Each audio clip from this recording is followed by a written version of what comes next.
y'all. My name is Jasmine Jones. I'm a licensed clinical social worker, and you are now watching Black Girl, a Therapist in the Wild.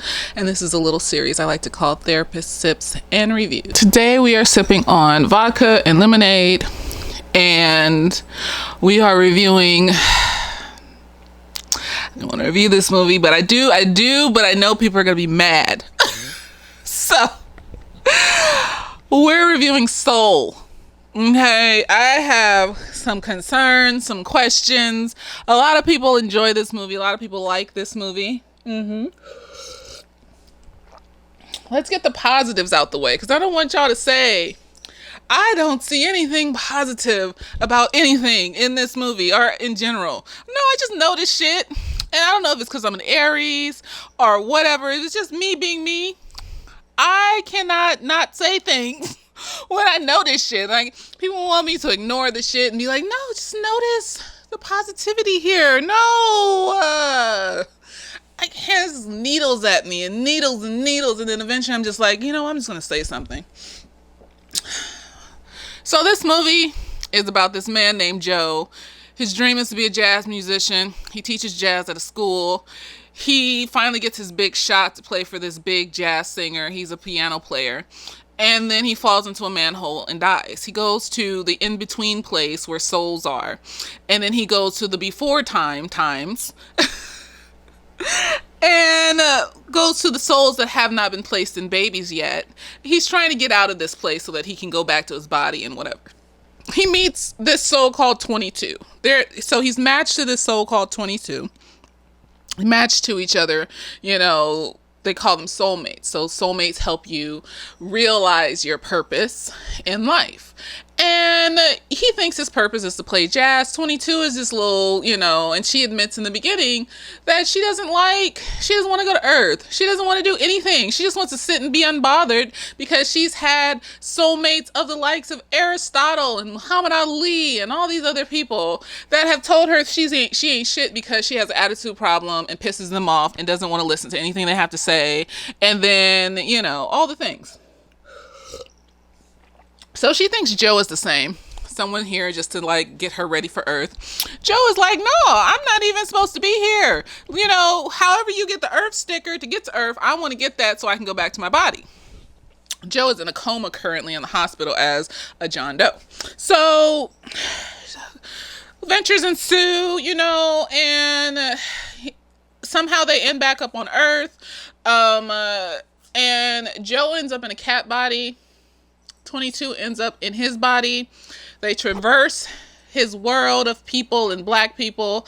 And 22 learns that, this spark stuff is something. And Joe learns, maybe I shouldn't be so focused on jazz. And the meaning of life could be anything. And I just need to live life and see what happens. And then they're going to get switched. So either Joe's going to get switched back into his body and 22 is going to get switched into the cat, or 22 is going to go back up into the baby space and then be born into a human being. That is the goal here. That's what's supposed to happen. That was the deal. 22 then ensues to run off with Joe's body, and they go back up there, and somehow Joe gets his body back and 22 has to say, I think he takes her sticker or she gives it to him or whatever. And she stays up there and turns into a lost soul. So lost souls are souls that are just lost in the zone. And the zone is the place you go when you're extremely mindful in the thing that you enjoy doing and you're just in it. And you go into this other in-between space that is somewhere between life and death. And so she gets lost in that space because, she doesn't like herself and she ain't shit. I'm sorry, she ain't shit. And, Joe comes into the in-between space while he's playing piano and he decides to let her live. And I think he was going to give her his body, but then she decides to be born. He's going to stay there and he helps her to figure herself out. And then she decides to be born. And then, he says, well, I guess it's my time. I'm going to die. And they were like, oh, no, since you helped 22, you get to go back to Earth. And he's like, well, what's my purpose? They're like, the soulmate's not supposed to, the sticker's not your purpose. The spark isn't your purpose, because they were calling it a spark. That's what your soulmate's supposed to help you find, is your spark. The spark isn't your purpose. you just have to live life. Living life is your purpose and shit like that. So Joe goes back down to earth. We don't know what happens with him. He chooses either to keep playing music or to teach the students or whatever happens. Anyway, so we got through the movie. Yes. Good parts of the movie. I like the touch of mindfulness and how they're focusing on, it's not what you do. It's just about living and seeing what happens and not overthinking it and not trying to be so focused on one thing that you forget about everything else around you and all this other stuff. I like the representation of the zone, how you get into the zone and all this stuff when you are extremely mindful in something that you enjoy doing or just being mindful, period. I liked all of that. Now, let's get to what I didn't like. Because no, you're not going to come for me and say that I didn't say I liked anything about this fucking movie. I liked the representation, the artistry, how they represented black folks. It was like beautiful. It was a painting. It was miraculous. The barbershop, the tailor shop, the the jazz musician hall, all the things. Yes. Now, let's talk about Henrietta Lacks, the Tuskegee Experiments, Sarah Bartman, and James Marion Sims. Henrietta Lacks was a woman who had cancer. I think it was ovarian cancer. She went in for treatment. She died in the hospital. They took a cell from her and they used it to make trillions and gazillions and billions of dollars. Never told her family. Black woman. The Tuskegee Experiment is they took people, black folks in Tuskegee, Alabama, and basically gave them syphilis and then just told them to go off and we'll see what happens. We'll see what happens and shit.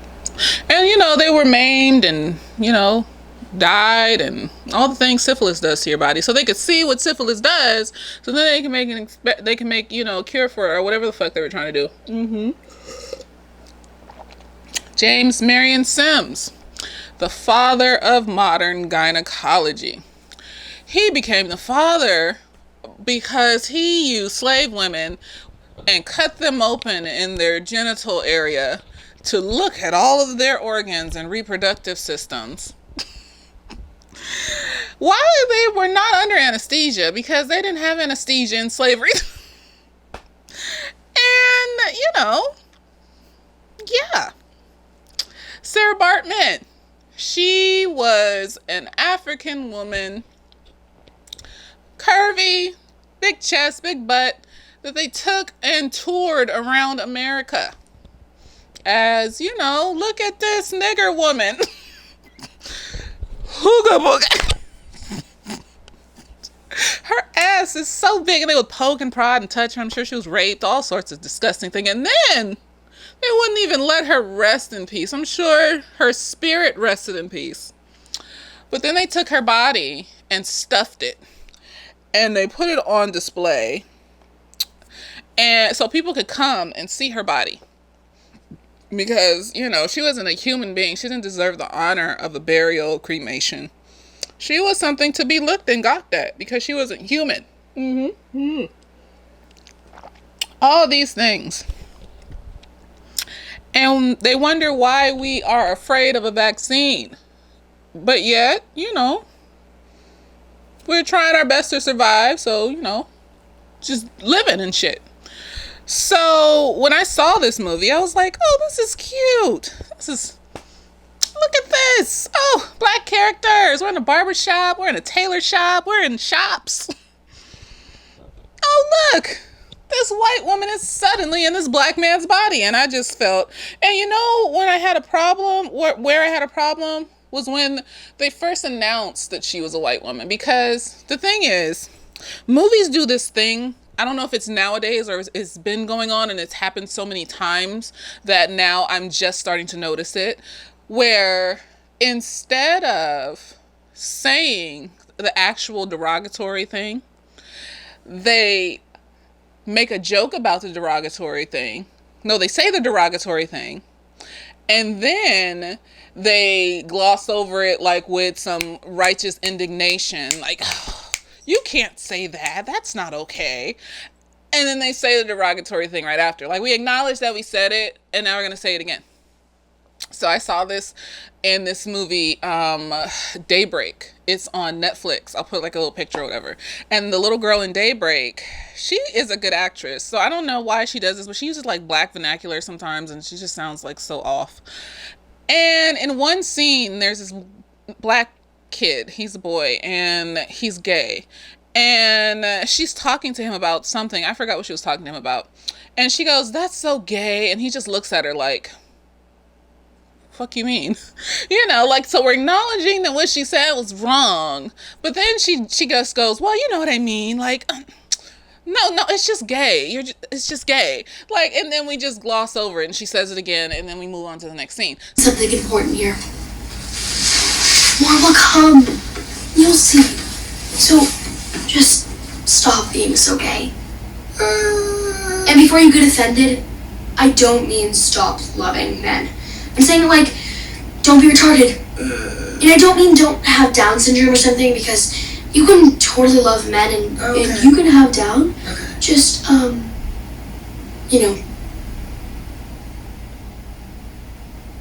stop being so gay and retarded.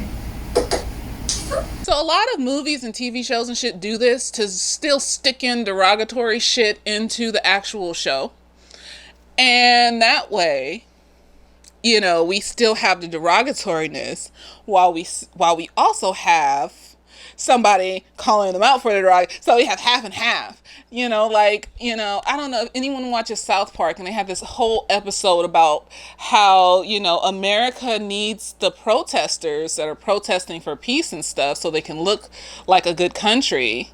But they also need the rednecks and the people, the KKK and the people that want to blow the shit up so that they can still do fuck shit.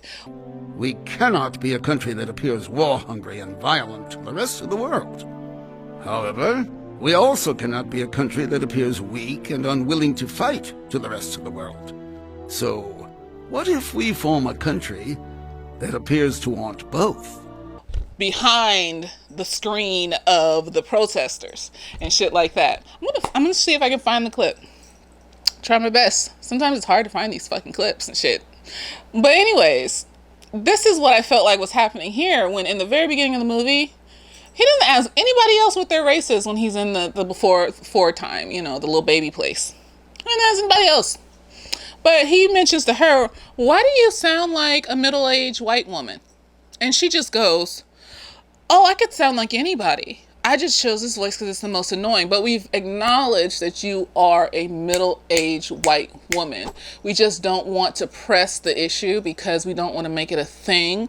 We want to gloss over it so everyone can be like, "Oh no, see, if we can be anybody, why she got to be voiced by a white woman?" If we can be anybody. You know how profound this movie would have been if it was a black woman taking a tour, because we already established she's a woman. I'm not going to go there with y'all. If it was a black woman taking a tour of a black man's life and learning about herself, or vice versa, a black man taking a tour of a black woman's life and learning about himself. You know how profound that would be? But no, instead we have this white woman taking a tour of this black man's life in his body. And then, she goes to the barber shop where they're talking and chit-chatting, and we learn about the barber and how he wanted to be a veterinarian, but it cost too much, so he went to barber school and shit like that. And it's like, that's wonderful. Beautiful. Like, but he found out that he loved doing hair and he loved talking to people and shit like that. And it's wonderful. It's beautiful. But it just felt like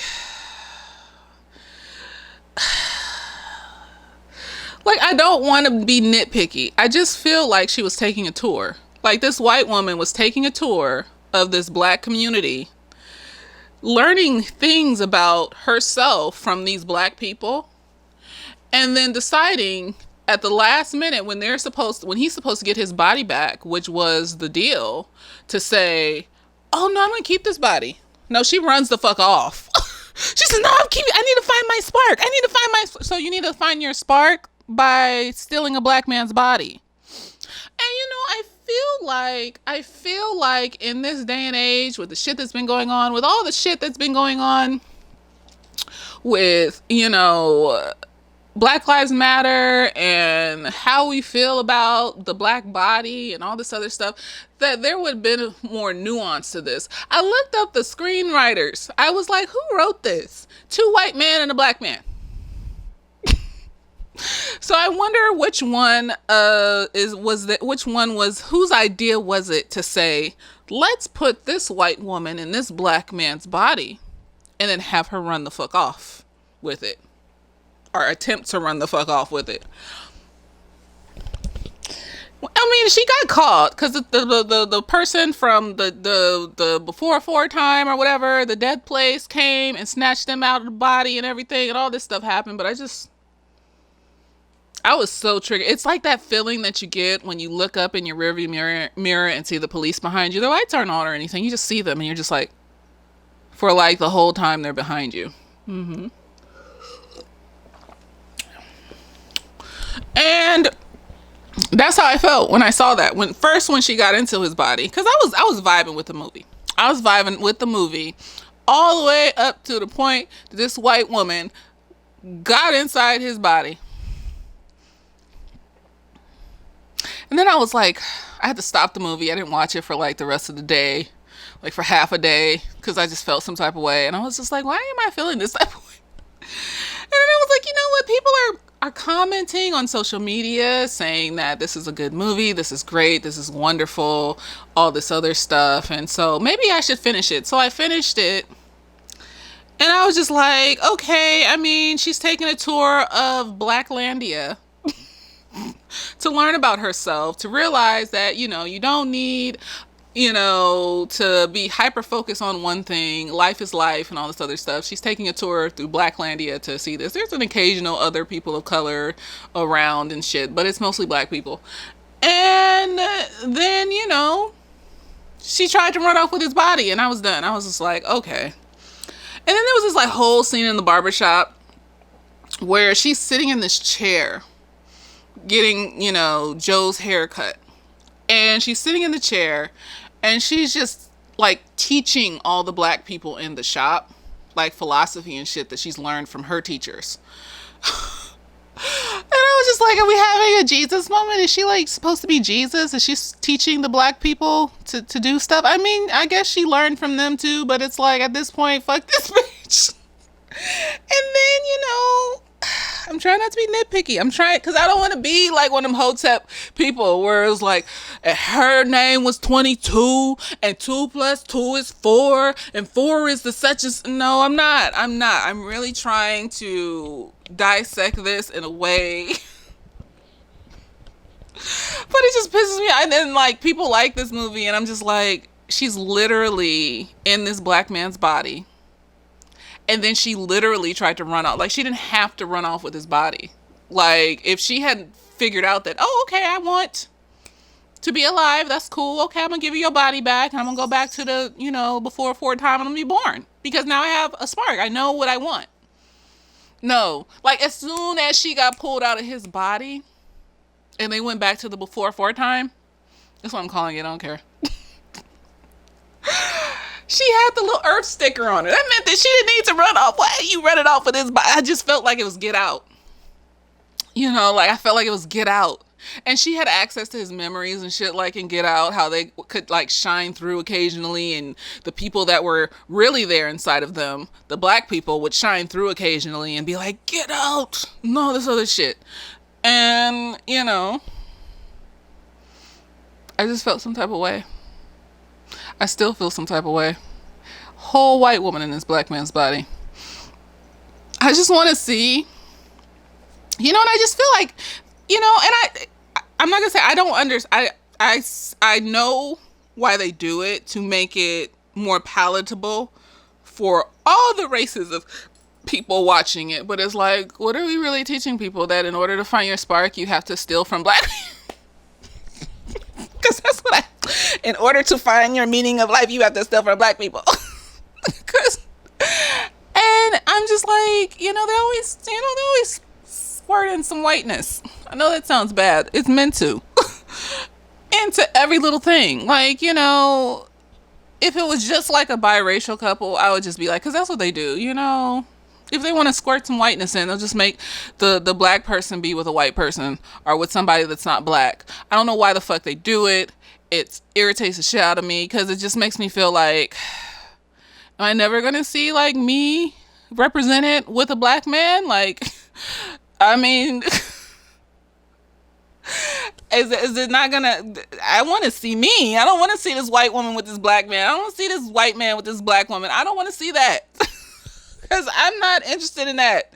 You know, if it happens, it happens, but I'm not interested in that. And so if it was just that, I would just let it go, because it is what it is. Because there's some things, there's going to be racial shit and everything. But they put a whole white woman in this black man's body to be more palatable to the white folks. And I'm just like, imagine how profound it would have been. And then it's kind of like, if it would have been profound if it was a black woman in his body learning about herself. Or vice versa, learning about herself, the culture, all the things, relearning. That would have been so profound. But no. Like, culture, unless it's the main topic of the movie, like Joy Luck Club and shit like that, culture should be something that happens casually around the main plot. It shouldn't be like, oh, we at the barbershop, because that's where niggas go to get their hair cut and talk about shit.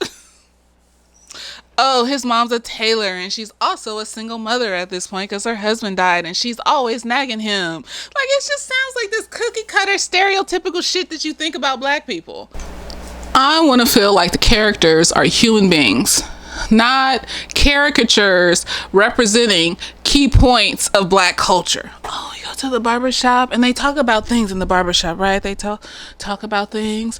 Oh, his mom works as a tailor and her homegirls are in there. Black women like to hang out with their homegirls, so talk about stuff. Black moms tend to be single, so, let's make her single and, nag at her son about his dream. Which, it's fair because, he probably, either way, he wasn't going in a good direction with his decision makings when his mom was nagging him. But it still just felt like caricatures perpetuating key points. Like, even in the barbershop, the dude that was like negative, like when 22 was in Joe's body and she was talking about being positive and all this other stuff and wanting to expand and all this other shit, and he was like, you ain't gonna do that, you ain't never gonna do, like, representing the crab in the barrel nigga.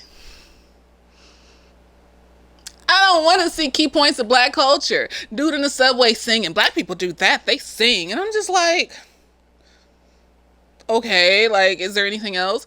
Like, he likes jazz and he wants to be a jazz musician, so he's going to play jazz. Like, is it anything beyond jazz? Like, he had a love interest. I don't know if we ever got to really see her. Like, he didn't really talk to...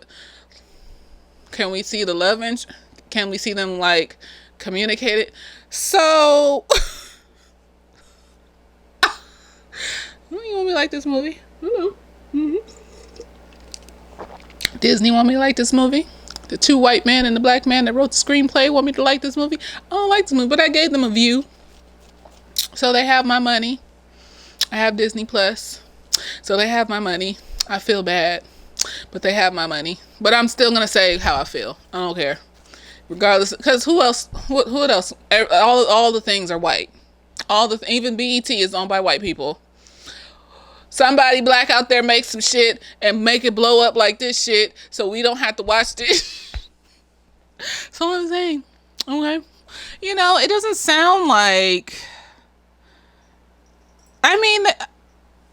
The art was pretty dresses, lovely gowns. Taylor Swift. Okay, great gowns, beautiful gowns. What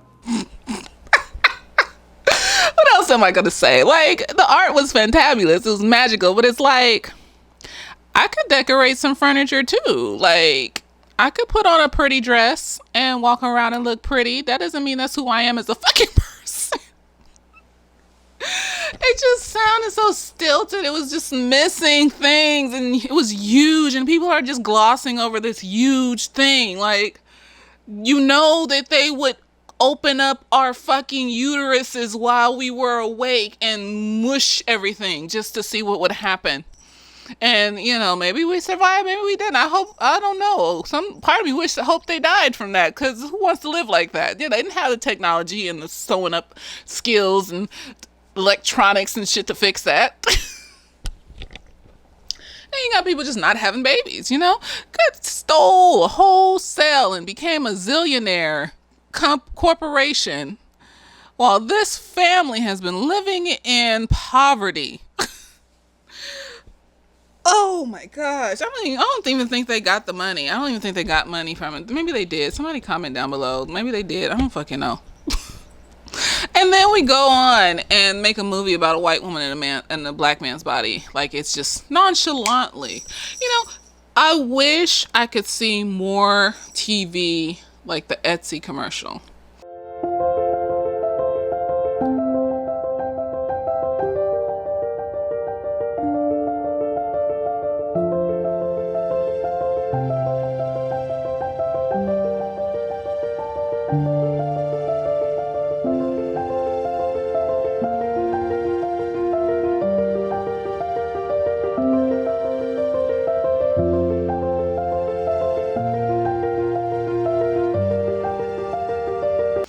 I'm gonna put it, but this commercial is just like,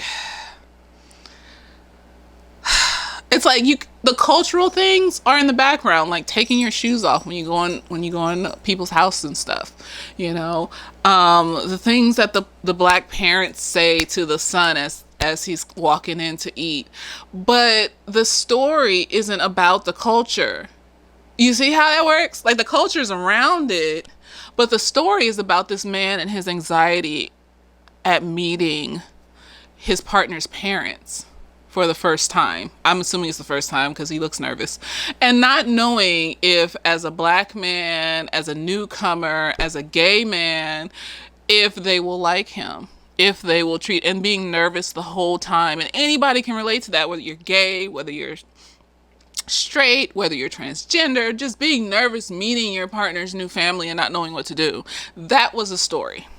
It wasn't because they're black and they do this, and this is how the family sits around the table, and this is how the family talks to each other. I mean, people were saying that they vibed with this movie because of shit that was sprinkled in it, like how the mom, after she saw him play saxophone at the end, how she and her homegirls were like, because he wanted to take them out to dinner or some shit, I don't know.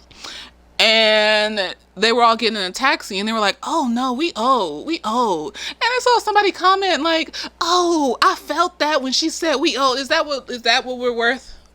Is that what we're worth? Some little black vernaculars and euphemisms here and there, and then some black, you know, cultural places that we like to congregate at being seen, and then, you know, is that it? Like, this movie was not about this man. Even no, I don't want to be nitpicky, because people have a dream of being jazz musicians and shit like that, but even that felt kind of contrived. Like, being black is not a monolith, so I don't want to be sitting here, because I was thinking earlier, like, why couldn't he want to be in, like, you know, anime drawer? Something out the box. Why it gotta be? And then I was like, well, being black isn't a monolith, so if he wants to play jazz, he wants to play jazz, and that's a beautiful thing for him. But at the same time, I was just like, along with everything else in this movie, it just feels contrived. It just feels like we needed to give him a reason to be upset so he could be walking around and doing stuff in the movie, like, you know. And I'm just like, I mean, I be trying to like shit. But it's like, and also with the Etsy commercial, it's two dark-skinned black men. It's not one light-skinned, it's not one white, Asian. It's two dark-skinned black men in a dark-skinned black family. I like Jingle Jangle. Guess why I like Jingle Jangle? They all black, and it was just like they were singing and they were doing regular shit like regular people. I I don't have high standards. I just want to see black people of various different shades, not even just dark skin, but I'd like to see more dark skin for a little bit, just because we don't see enough of me. But it was just black people doing singing and dancing, and it was a story, a plot. Why aren't more people talking about Jingle Jangle? How their family came back together. How he was traumatized. That is a man that lost his dream. He was a toy maker, and this motherfucker came and stole his shit. And that fucked him up for a good portion of his life. Why isn't that more talked about than this? Because this shit was garbage. That is the dream. They didn't have to insert whiteness into it to understand that, oh, he has feelings and emotions, and I've had those feelings and emotions too. Oh, okay. All you need is a plot point around emotions and feelings, or something. I don't know. And then I was watching on Netflix Death to 2020. And they had this whole, and it's a satire. So they're making fun of dumb shit that happened during 2020, being serious about important shit like Black Lives Matter and people dying of the coronavirus. But it's a satire at heart. It's made by the people from Black Mirror. So it was pretty decent. I liked it.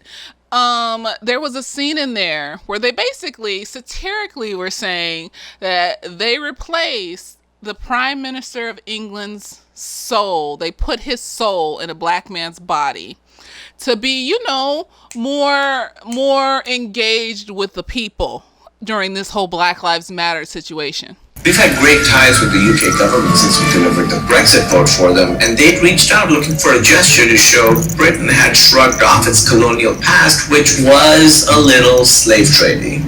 So we had them trial our body swap tech. This is the first time the soul of a British Prime Minister has been transferred into the body of a black man. And it worked. Today I stand before you as a proud black man, a thrusting, living symbol of vibrant, modern Britain. I will now take questions. And it didn't work out. Like, the people were like, he went to a press conference as a black man, and they were like, who are you? Are you supposed to be up there? Somebody call the police. And they had to switch him back to a white man. That was satire.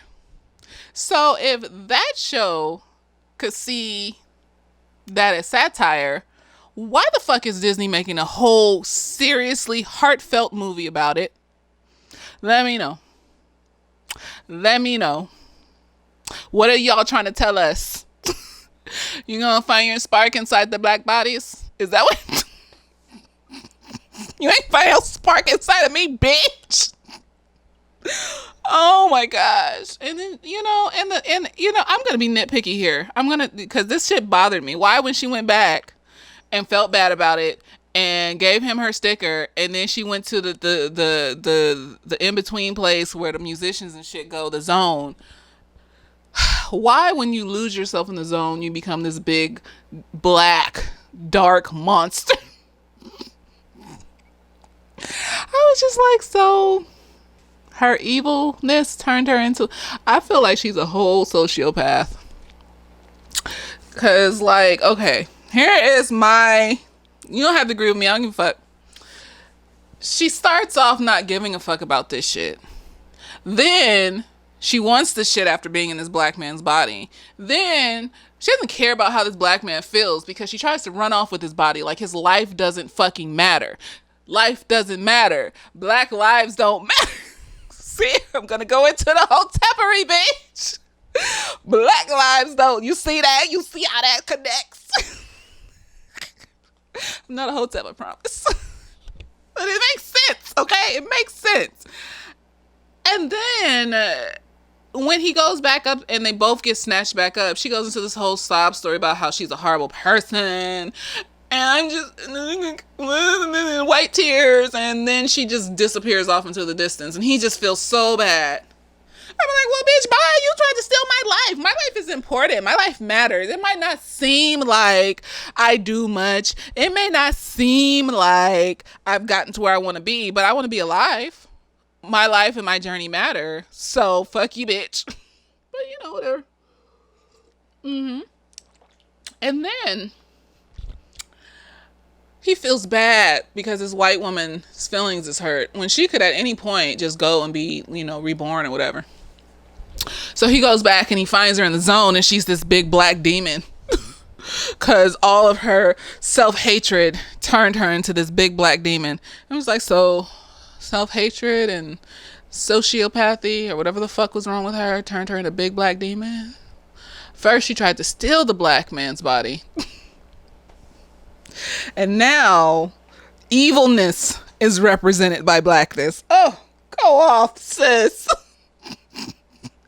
I was upset. I was so bothered. I was like, what kind of evil fuckery is out of the 2 white men and 1 black man? What kind of evil? And somebody commented on my shit talking about, you need to rewatch this movie. What part? The part where she's in his body the whole entire movie, like taking a tour of Blacklandia, or the part where she runs off with his body? I live and breathe mindfulness every fucking day at work and in my personal life. I know what this movie was trying to touch on. I know finding yourself isn't about focusing on one thing and da-da-da-da and all this. No, I know those things. You're not going to use that as a blinder to make me not see this white woman in this black man's body, and then she tried to run off with his body. You're not going to use that against me. So, yes. Yes. I don't know what else to say. This movie was garbage. Inside Out was a better movie, if you want me to go there. But Jingle Jangle is the best black cartoon movie that I've seen in a while. Or Black Christmas, not cartoon. It wasn't a cartoon. Black Christmas movie that I've seen in a long time. It was a lovely movie. Everybody should watch Jingle Jangle. Fuck Soul. And also check out Death to 2020. It's a pretty good show. They got some shit in there that could have been cleaned up a little bit here and there, but it's not some shit like this. But everything's gonna have a little bit of racism and trash in it. So, we gotta pick our battles, but at the same time, when it's just this obvious and you're feeding it to the children. We're supposed to be swayed. I think he went back up there to give her his body. I really do. He went up there with the intention of giving her his body. He didn't know she was in the dark place. He didn't know that. Okay? That's all I'm saying. He went up there trying to see her. I think he was going to do it because he didn't want his body no more because he felt bad that this white woman was crying. Mindfulness is a wonderful thing. Finding yourself and finding your spark. But I'm not going to find my spark by taking something from somebody else. That's all I have to say about this fucking movie. Go watch Jingle Jangle and Death to 2020. Later days.